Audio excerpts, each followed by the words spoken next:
అక్కడ ఇండస్ట్రీకి కొంత, మళ్ళీ అదే రైతుకి కొంత భూమి ఇచ్చినా అది కూడా వాల్యూ పెరుగుతారు. అంటే 2-3 రకాల ఆలోచిస్తుంది. ఇవన్నీ చెయ్యాలంటే ముందు సర్వే అయ్యి ఏమవుతుందో తెలిస్తే ఒక్కో దాని మీద ముందుకెళ్ళడానికి అవుతుంది. నేను చెప్పింది 100% కరెక్ట్. భయం ఉంటుంది. భూమి పోవడం అంటే నేను మైక్ పట్టుకుని ఈజీ చెప్తాను, భూమి పోవడం అంటే కష్టమే. దీనికి కావాలని అడ్డు పెట్టడం చాలా మంది ఉంటారు.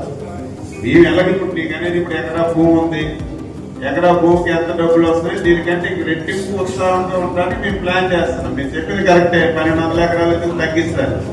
ఒకే ఒక 600 ఎకరాలు ఎయిర్పోర్ట్ పెడతాం, ఒక 200 ఎకరాలు ఇండస్ట్రీ పెడతాం, మిగతా 300 ఎకరాలు రైతులకి ఇస్తే ఉంటుంది. అది ప్లాన్ చేస్తాం. దానివల్ల వాల్యూ పెరుగుతుంది కదా. కాబట్టి 2-3 రకాలుగా ఆలోచిస్తాం. ముందు నేను ఏంటంటే మేము పాజిటివ్ గా ఉన్నాం. మేము వీళ్ళందరూ ఈ రోజు ఇక్కడ ఉంటారు, రేపు వెళ్ళిపోతారు ఆఫీసులు. జీవితాంతం మీతో మేము ఉంటారు. మేము మీకు అన్యాయం చేసి వెళ్ళిపోయేవారు కాదు. అది మీరు గుర్తుపెట్టుకోవాలి.